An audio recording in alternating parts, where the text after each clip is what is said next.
Because this consciousness at first knows universality only as immediate and necessity as necessity of the heart, the nature of the realization and the activity is unknown to it. It does not know that this realization as what affirmatively is in truth rather the implicit universal, in which the individuality of consciousness, which entrusts itself to it in order to be this particular immediate individuality, really perishes. Instead of acquiring a being of its own, it therefore attains to being the alienation of itself. But that in which it does not recognize itself is no longer a dead necessity, but a necessity animated by the universal individuality. It took this divine and human ordinance in which it found as an accepted authority to be a dead authority, in which it found not only its own self, to which it clings as this particular independent heart opposed to the universal, but also those subject to that ordinance which would have no consciousness of themselves. But it finds that this ordinance is really animated by the consciousness of all, that it is the law of every heart. It learns from experience that the reality is a vivified ordinance, and it learns this, in fact, precisely in realizing the law of its own heart. For this means nothing else than that individuality becomes an object to itself in the form of universality, in which, however, it does not recognize itself.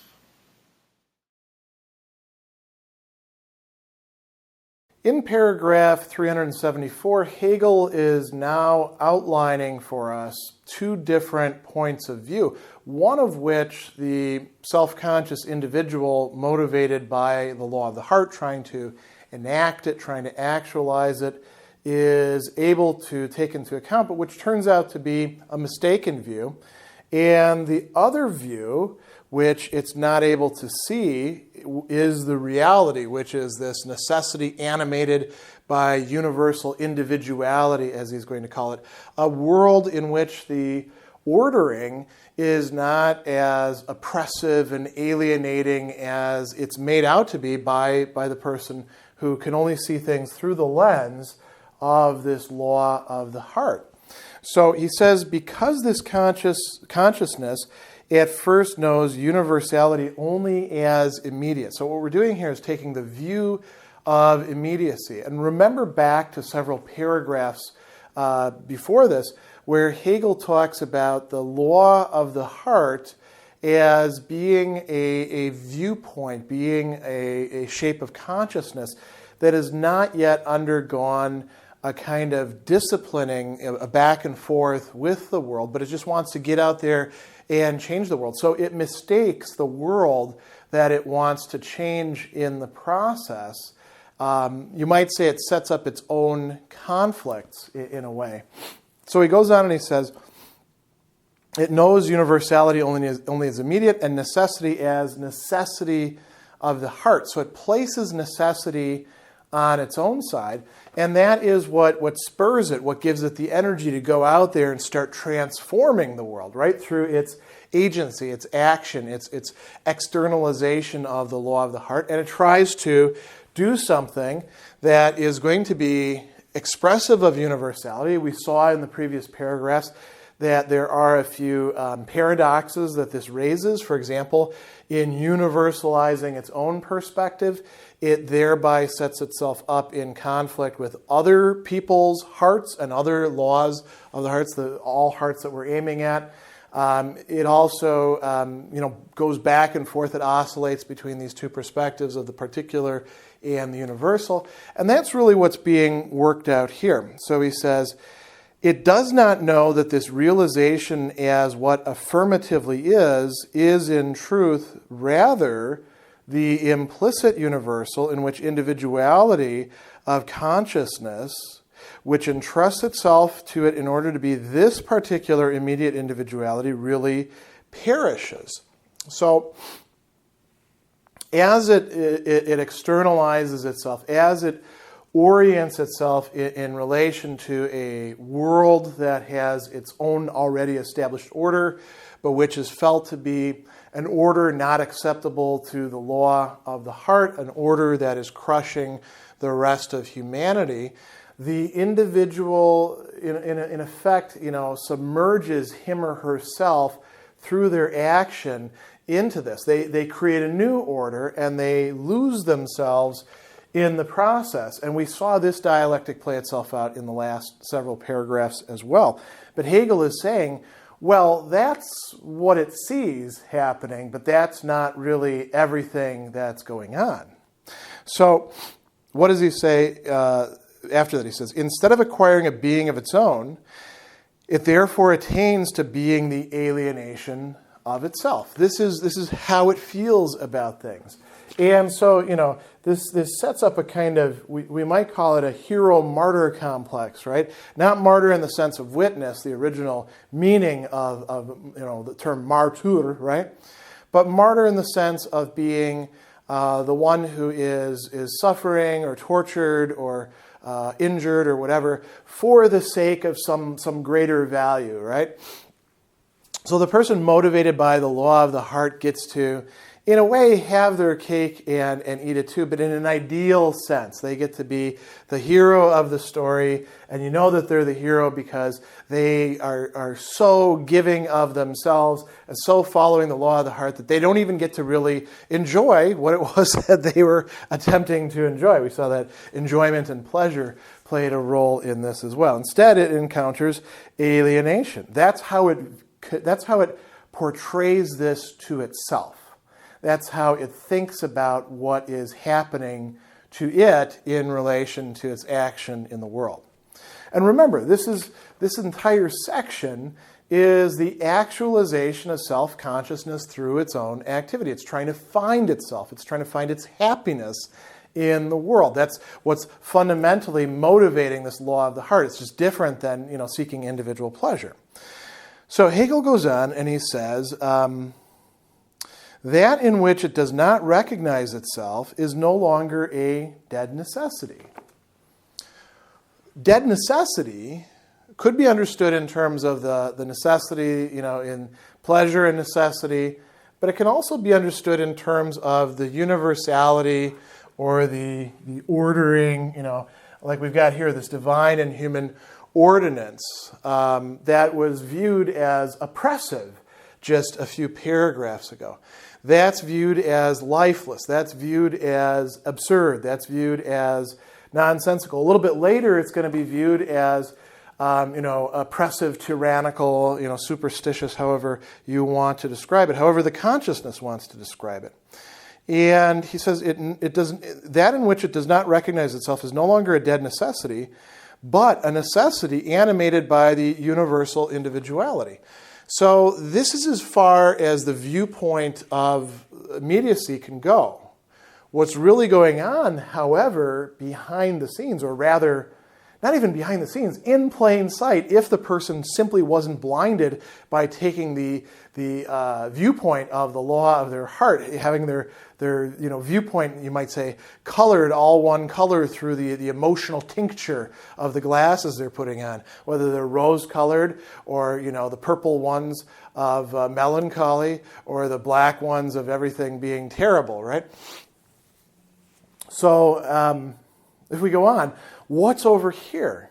Well, this dynamic world that we live in, a world not only of physical events, but a social world, the world of what Hegel was calling earlier ethical substance. Remember, not everybody has this law of the heart that they're, entitled enough or privileged enough to follow out and try to change the whole of society in order to make it conform to that. There's a lot of people who just got to work, right, and live. And they don't see it the same way. And if you spend some time with them, instead of engaging in whatever a crusade to change things you're about, maybe you actually see something more positive to the life that they're living. They're not simply being crushed, in the office, in the factory, in the cafeteria, wherever you want to go, right? So he says, it took this divine and human ordinance, which it found as an accepted authority, to be a dead authority in which not only its own self, but also those subject to that ordinance would have no consciousness of themselves. This is, again, how the individual, seeing things in this viewpoint of immediacy, is regarding things. And it's true in a certain sense for that individual, in the sense that is how they see it. but it's not a true viewpoint on the totality that they are part of and that they're now monkeying around with and trying to change. So let's go back and look very carefully at that again. He says, it took this divine and human ordinance. So we're not just talking about human beings and having a few ad hoc processes in place. And if the word divine is turning you off at this point because you think that's, too redolent of theology or something, well, I mean, keep in mind the fact that every society has something it considers transcendent. Even societies organized around some sort of, atheistic point of view have something that they wind up saying, this is the big thing. And that can substitute for the divine in this case, right? So divine and human ordinance, Ordnung, structuring, an order, as we've said many times. That is what the person is looking at. And what do they see there? It says, it found it as an accepted authority. Well, it is an accepted authority because when you're born into a society, that society exists before you, and it had mores that antedate you. And, this is don't even worry about being born. Worry about becoming a self-conscious individual. By the time that you're on the scene trying to change things according to the sentiment that's coming out of the law of your heart, your own self-certainty, trying to turn that into truth out there in the world, there already is truth out there in the world, and it was there before you came on the scene. So if you want to be successful, you're probably going to have to adapt what you're striving for, what you're yearning for, to that reality, to what's already out there. But the law of the heart doesn't want to do that. Instead, the law of the heart sees what's here as dead authority, as the pressure of something that doesn't adapt, something that is irrational, that happened, right? Sort of like going back to the phrenology section. The skull is just a dead thing, right? The brain inside is spirit animating it. That's something living. That's something vital. And so that is how the person motivated by the law of the heart is fundamentally getting things wrong. They see this divine and human ordinance as merely something dead, something sterile, something static, something standing in the way. And so he says, in which it found not only its own self, and how does it view its own self? To which it clings as this particular independent heart opposed to the universal. That's how it understands itself. The rebel, the savior, the hero, the person who's fighting back, any of those sort of tropes, right? He says, but also those subject to that ordinance, everybody else in the world, right, would have no consciousness of themselves. They don't find themselves in that law. They find themselves being suppressed by it. They find themselves being categorized by it. They find themselves being turned into something other than themselves and unable to, as we say, take ownership or buy into it. When in reality, if they could look a little bit further, they would see people doing this all the time. And so when the person who's motivated by the law of the heart wants to come in and change everything, no wonder the others who are other hearts are like, hey, this doesn't really jibe with my heart. I'm kind of okay with this system as it is. Not just because I happen to get what I want out of it or I like security, but I actually like it here. And so does that guy. And I like the fact that we both like it here. The law of the heart is not able to take that in. The law of the heart has to engage in a certain amount of, you might say, self-deception, although it's not quite the same thing as a deliberate process of self-deception. So he goes on and he says, it finds that this ordinance is really animated by the consciousness of all, that it is the law of every heart. And then he goes on and he says, it learns from experience that the reality is a vivified ordinance, and it learns this, in fact, precisely in realizing the law of its own heart. There is a possibility of progress. There is a place where things can tip over, and the individual, in doing, in trying to enact the law of its own heart in the world, can grasp this larger vision and see that there's a wider world going on, an order that actually has some dynamicity to it. It has a dialectical process. That's not necessarily going to happen, though. So it says, he goes on and he says, it learns this, in fact, precisely in realizing the law of its own heart, for this means nothing else than that the individuality becomes an object to itself in the form of universality. Now notice the last phrase, in which, however, it does not recognize itself. So what we get is, if the individual is able to recognize something beyond a mere dead necessity, a mere dead ordering, a living world in which people are connected together and living out something like a culture and an ethos together, it's not finding its own self in that yet. And so that is where the progress seems like it has to be made.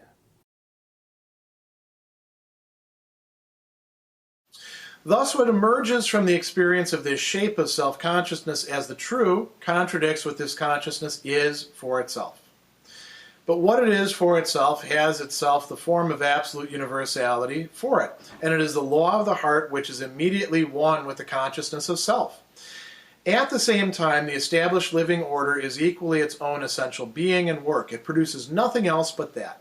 That order is in equally immediate unity with self-consciousness.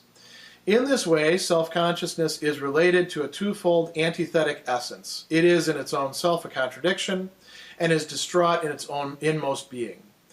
The law of this particular heart is alone that in which self-consciousness recognizes itself, but the universally valid order has, through the realizing of that law, equally become for self-consciousness its own essential being and its own reality. Thus, what contradicts itself in its consciousness has for it in each case the form of essence and of its own reality.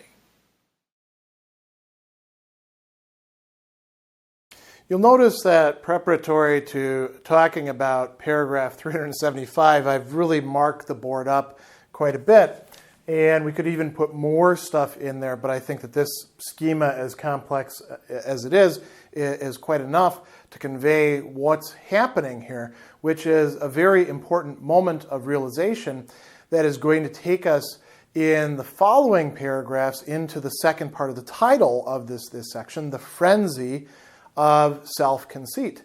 So right now, what we want to see is how, at this point, an irrevocable, irreconcilable contradiction, which has this effect of making the self-consciousness distraught, verrootet, or zerrootet rather. What brings this about? And the answer in a nutshell is the conflict between two universals where it seems like there could only be one universal on the scene.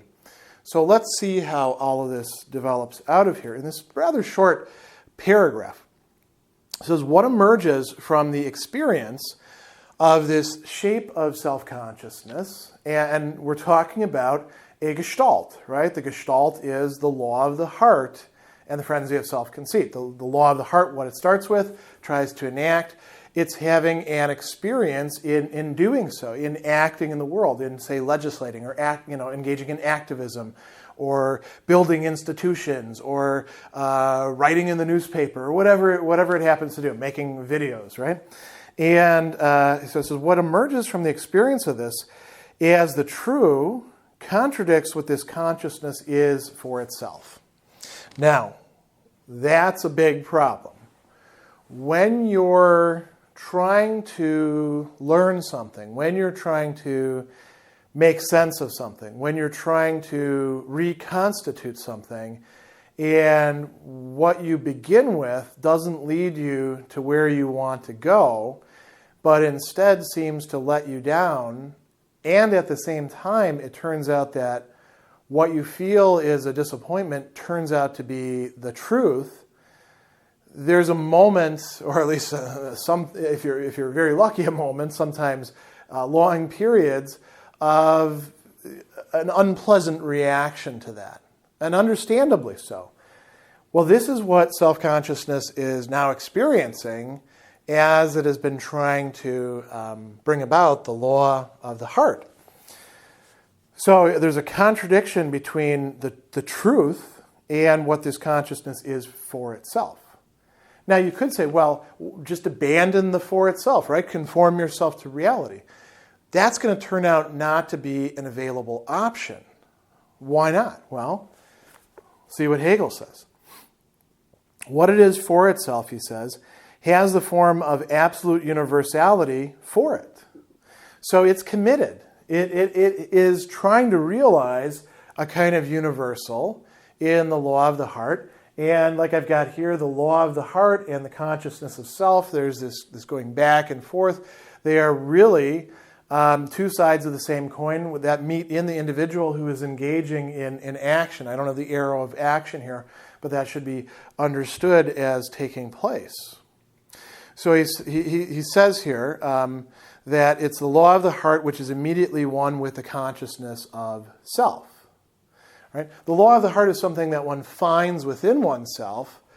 So you might say, well, it's not exactly the same thing as consciousness of self, but it is what orients the consciousness of self. I become conscious of myself as that in which the law of the heart is to be found, and that which can enact the law of the heart, the agent of the law of the heart, you might say. Now, he says, at the same time, and here we have the other side, at the same time, the established living order, the Ordnung, this term that we've been using over and over again, this established living order is equally its own essential being and work. It's eigenes. Eigenes is interesting here. Why?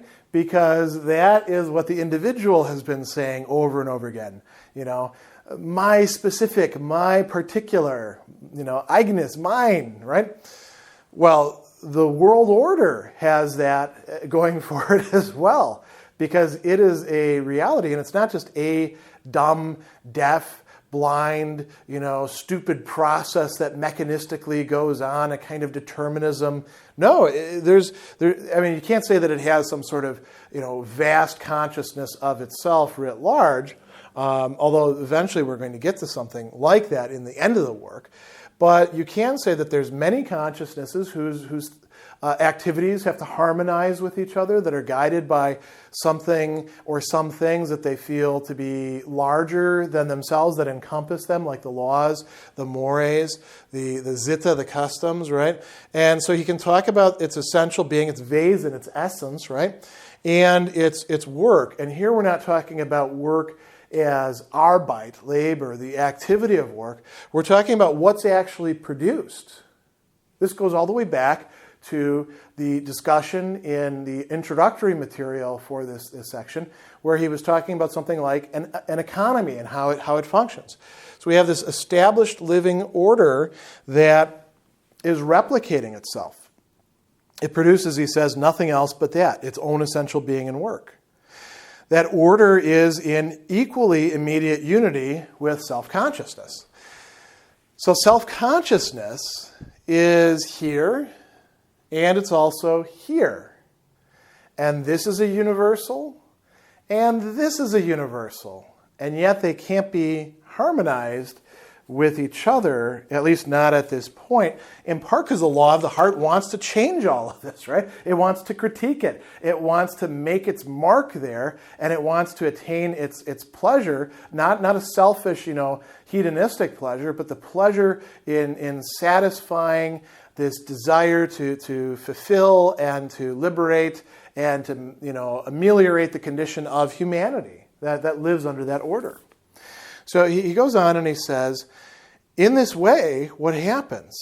Self-consciousness is reduced to a twofold, duplicated, gedoppelt, right?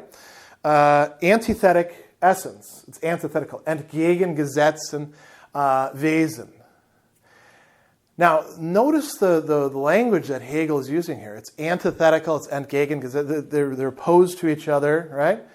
And then he'll go on and talk about selbst widersprechend, that is, contradictory things as well. He'll say it is in its own self a contradiction. So we go from opposition to contradiction. And what do we find then? There is an affective, you might say, I wouldn't even say reaction, I would say embodiment. The person who has a contradiction like this, who can't escape from it, feels ripped apart and yet not able to be apart in their own being. This is a feeling that all of us have had at one time or another. It's worse than complete loss, right? Because if something's totally lost, you don't feel the loss of it.